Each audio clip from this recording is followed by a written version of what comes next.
tiempo que nos grabe a la mejor periodista de México, la queridísima Nancy Flores, quien, por cierto, dialoga muchas veces, trata muchas veces con este tipo de jóvenes, con el futuro que tenemos nosotros los mexicanos. Pues ella también es catedrática de periodismo, maestra de periodismo, profesora de periodismo, además de pues, ser la mejor periodista que México ha dado. Querida Nancy, bienvenida a Sin Censura, ¿cómo estás?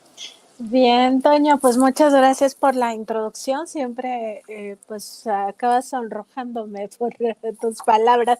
Y mira, voy a aprovechar para hacer un comercial porque el próximo 5 de diciembre voy a estar justamente en un diálogo con jóvenes en la UAM, pero en su campus que está por Santa Fe, que ahora mismo se me fue, ¿cómo se llama? Pero ahorita no lo recuerdo. Ahí voy a estar el 5 de diciembre dando una plática de periodismo de investigación. Y también va a estar el director de Contralínea, Miguel Vadillo. Vamos a estar pues justo en este diálogo con los jóvenes, con las jóvenes, a propósito pues de muchas cosas, entre ellas esta recuperación del sentido, la UAMS Cuajimalpa.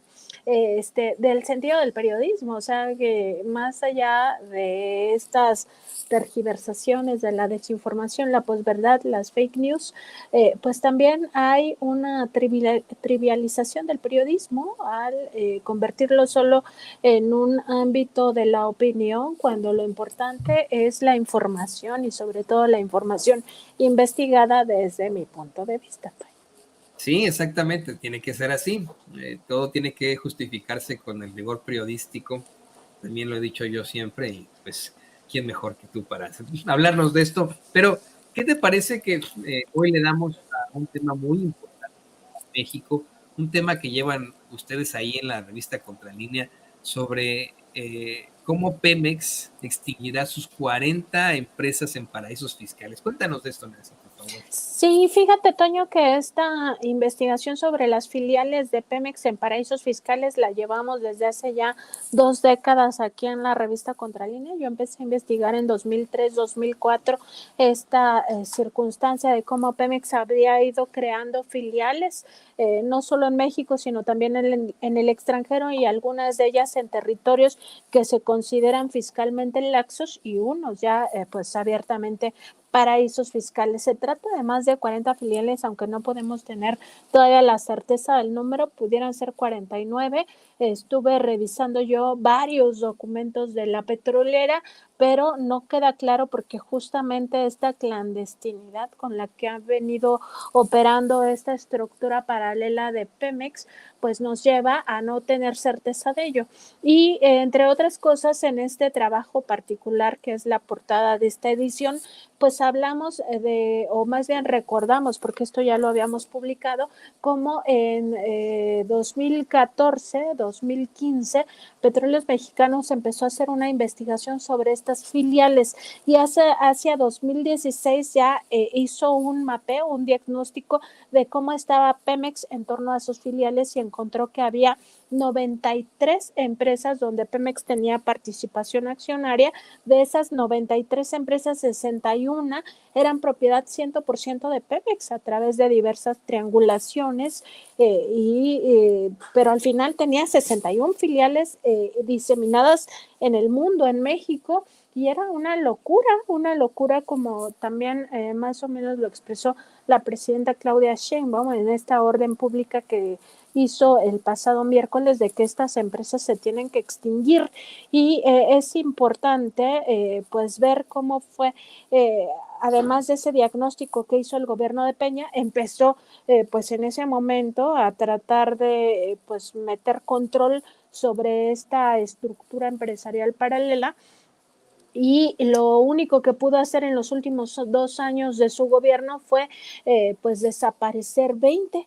El presidente López Obrador también desapareció otras 20 y dejó en proceso 12 ya en proceso de extinción. Y ahora lo que dijo la presidenta Claudia Sheinbaum, porque lo otro también fue orden del presidente López Obrador, lo que dijo ahora la presidenta Claudia Sheinbaum es que se tienen que extinguir todas o la mayoría. Y esto esto pues coloca a Pemex en una nueva ruta, porque esto se hace a partir de que ya está vigente pues la nueva constitución, digamos, que devuelve este carácter de empresa estatal a Petróleos Mexicanos que se le había quitado en la reforma de Peña Nieto de 2013.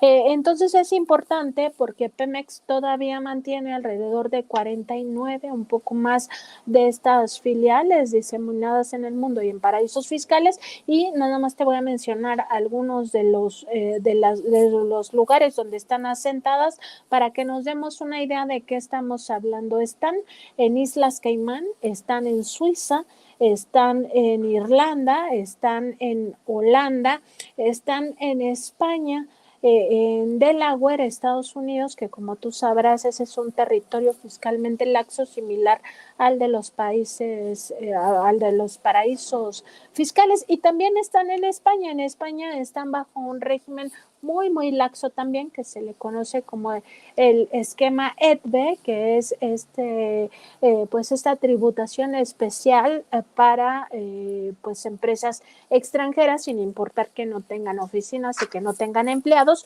como es la característica de muchas de esas compañías que posee Pemex en el extranjero. Entonces es una decisión importante desde mi punto de vista. Digamos que donde va a estar el ojo del huracán es en el llamado Grupo PMI.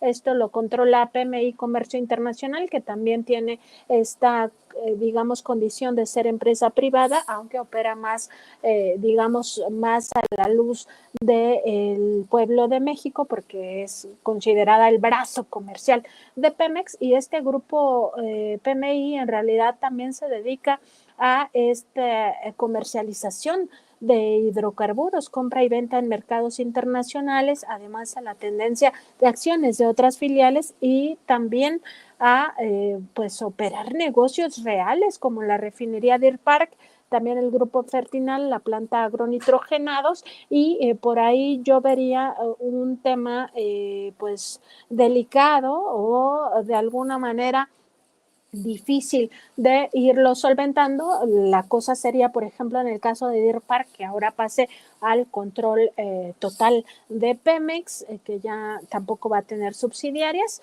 Entonces, pues ese es el asunto con estas empresas del grupo PMI, y también decir que muchas de esas empresas filiales del grupo PMI pues tienen deuda, han contratado líneas de crédito a nombre de Petróleos Mexicanos en mercados internacionales. Y por último, comentarte, Toño, que parte de lo que se anunció el pasado miércoles con esta reestructuración o ya reingeniería que va a terminar de extinguir a la mayoría de estas 40 o más empresas filiales de Pemex, en realidad se debe a un plan de austeridad mucho más amplio de parte de la presidenta Claudia Sheinbaum, que van a ejecutar tanto la secretaria de Energía como el propio director de Petróleos Mexicanos, de acuerdo con lo que se dijo el pasado miércoles. Entonces hay que estar muy atentos, porque hasta ahora también hay que mencionarlo, no se ha transparentado cómo ha sido este proceso de extinguir a estas más de 40 empresas que ya ocurrió en los sexenios tanto de Peña como del presidente López Obrador. Eso no se ha dicho en qué condiciones se extinguieron, si fue favorable a la economía mexicana, si fue en perjuicio de la economía mexicana. Y también un punto fundamental que hay que decirlo, como estas empresas del grupo PMI se dedicaban a comercializar gasolinas, a comercializar el petróleo crudo de México, pues tienen cuentas bancarias también, algunas de ellas en el extranjero y algunas de ellas en paraísos fiscales. Entonces, si ese dinero se va a repatriar a México, ¿cómo se hará el procedimiento? ¿Cómo entregarán estas cuentas a Pemex? Todo eso hay que estar muy vigilantes como pueblo, porque al final es nuestro recurso, y mucho tiempo se dijo, y incluso el propio Juan José Suárez Coppel, exdirector de Pemex, decía en su momento que ese dinero no era de Pemex, que ese dinero era privado, porque eran de las empresas privadas de Pemex. Eso es falso, ese es dinero de los mexicanos que estaba en cuentas bancarias de estas empresas privadas, pero que eran 100% sido propiedad de Pemex. Entonces, todo eso hay que estar muy vigilantes. Es muy importante lo que pasó el miércoles en la conferencia de la presidenta, Toño. Perdón que insista con esto, a lo mejor algo que puede sonar como una obviedad, pero ¿cómo se beneficiaron los funcionarios de Pemex y cómo se configuró la corrupción con estas filiales de Pemex en paraísos fiscales, Nancy? Eso es muy interesante porque sí hay casos documentados por Contralínea donde hay pues corrupción. En el caso particular de PMI está la compra, por ejemplo, de agronitrogenados. Agronitrogenados es uno de los expedientes que llevó a la cárcel en su momento a Emilio Lozoya Austin. También la compra de Fertinal, que ese caso no se judicializó, también se hizo a través del grupo PMI y esto pues lo que hizo fue desfalcar a Pemex con estas compras de plantas chatarra. Otro ejemplo es el rescate, por ejemplo, de España, de una región llamada Vigo, que pues dejó ya todo encaminado el expresidente Felipe Calderón en su momento, que además se fue a refugiar a España y que lo concretó ya el gobierno de Enrique Peña Nieto con la compra de un poco menos del 50% de las acciones del astillero Hijos de J. Barreras, que finalmente ese se pudo liquidar en el sexenio del presidente López Obrador, que supuestamente nos iban a hacer 2 floteles, los hicieron, pero con un sobrecosto brutal, o sea, todo fue para rescatar a España en un periodo en el que estaba en una crisis terrible. Las acciones de Repsol se operaron también a través del grupo PMI, también se logró ya pues vender esas acciones de Repsol en su momento. La compra de las acciones de la refinería Deer Park hace muchísimos años se hizo también a través de este esquema. Deer Park nunca le dio beneficios a Petróleos Mexicanos, siempre le reportó pérdidas, a pesar de que era una empresa pues muy exitosa. Imagínate tú que Shell iba a estar sosteniendo un negocio sin ninguna rentabilidad, ¿no? Lo que pasa es que Shell se llevaba las ganancias todo ese tiempo y ahora pues con el presidente López Obrador se logró adquirir el 100% del paquete accionario de esta refinería Deer Park en Texas, en Houston, y ahora ya está reportando dividendos a México, ya se pagó sola, digamos, en estos 2 años que lo ha tenido ya bajo su control el propio Petróleos Mexicanos. Y en el caso de PMI incluso hubo un tema que en Contralínea documentamos, que es de una ex subdirectora de esta empresa de apellido Miyazaki. En un momento encuentro el dato, nada más dame unos minutos, pero ahí lo que operó es justamente que como a través de PPI las subsidiarias entonces vigentes eran las que tenían el control de estas operaciones en los mercados internacionales. Lo que pasó es justamente que pues en la venta y compra de gasolinas, todo eso se quedaban con centavos y esos centavos se iban a pues las cuentas privadas de estos exfuncionarios de Pemex y se documentó pues que se habían quedado con muchísimo recurso. Imagínate tú, son operaciones gigantescas de todos los días que se hacen en los mercados internacionales y a cada una de estas operaciones o por cada litro de estas gasolinas que se compraban pues se lo iba quedando esta persona que estuvo incluso pues en la cárcel por estos casos. Entonces sí, muchísimos casos de corrupción pasaron por esta triangulación de recursos y el propio hecho de que actualmente, Toño, haya dinero, que no sabemos los montos, pero deben de ser miles de millones de pesos que pasan por ese grupo PMI y que están ahí en cuentas bancarias privadas en paraísos fiscales, algunas de ellas, pero sobre todo en el extranjero, que no rinden cuentas, pues también eso tiene su riesgo de que haya habido casos de corrupción, aunque todavía no documentados. Y nada más para darte un ejemplo, en 2014, en noviembre de 2014, hace 10 años, documenté que a través del grupo PMI se habían triangulado 1.2 billones de pesos a paraísos fiscales. 1.2 billones de pesos solo en ese año a paraísos fiscales triangulados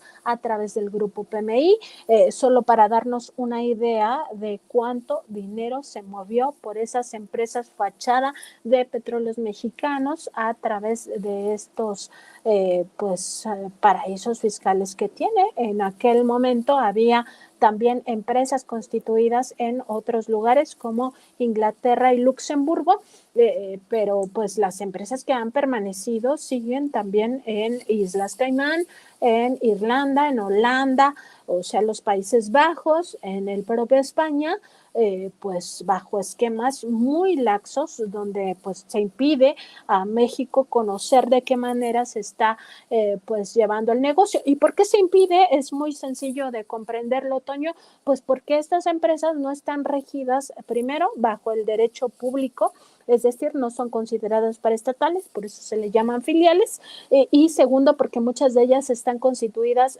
no solo por el derecho privado, sino además por leyes extranjeras, y las leyes mexicanas no son extraterritoriales, es decir, tú no les puedes pedir a empresas privadas que además son extranjeras que rindan cuentas en México, así de simple, a pesar de que son 100% propiedad de Pemex. Entonces estaríamos hablando de más de 40 filiales en esta condición.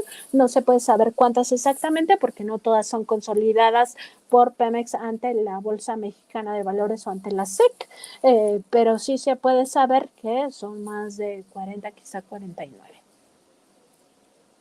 ¿Sabes qué me vino a la mente ahorita que estabas platicando? Lo revisé por ahí de un artículo de Wall Street Journal que después fue retomado por Reforma y que se hizo el escándalo precisísimo. Esto que nos está poniendo David ahí en pantalla, el reportaje, así lo titulaba el Wall Street Journal. Un oscuro acuerdo con Grupo Fertinal enriqueció a Ricardo Salinas Pliego. Y habla efectivamente, ¿no?, de cómo es que pues Ricardo Salinas Pliego, el magnate y Barbaján, habría salido beneficiado y enriquecido por ese convenio de Fertinal del que nos hablas. Un artículo que salió en 2021 y que durante ese 2021 pues fue muy sonado, ¿no?, entre los escándalos que envolvían a la figura de este sujeto, el magnate y Barbaján. Hoy, que se suma a una de las rayas del tigre, ¿no?, de las rayas de este tigre que desafortunadamente, bueno, pues se le ha pasado en situaciones muy, muy nefastas en cuanto al pueblo de México y también de los Estados Unidos con las deudas que tiene acá. ¿Tienes algo que decirnos sobre esto, querida Nancy, sobre el escándalo de Fertinal? Pues el caso del grupo Fertinal, que también fue operado por estas empresas del grupo PMI, en realidad nunca se judicializó, es decir, no podemos saber si hay una estafa, si realmente se trató de una planta chatarra, bueno, varias, porque en realidad el grupo Fertinal, así como se llama, pues son muchas empresas en una sola e incluso tenían minas de fosfato. Entonces, ahí sí estamos un poco a ciegas porque este tema nunca se judicializó, pero sí tenemos otros casos donde claramente hay ya una documentación de que estas empresas o esta estructura paralela empresarial de Pemex en paraísos fiscales en el extranjero y en México, pues derivaron en casos de corrupción que dañaron la hacienda pública, como el caso Hijos de J. Barreras, el caso de agronitrogenados, el caso del propio DIRPAR, que como te decía, nunca reportó dividendos a México, el propio caso Repsol, que también fue un negocio pues para esa compañía española y nunca para México, en realidad solo le estuvo invirtiendo dinero México a esa empresa transnacional, pero nunca vio ninguna ganancia y así N cantidad de asuntos hasta el punto de que, te digo, por ahí se llegaron a triangular hasta 1.200.000.000.000 de pesos y todavía no sabemos también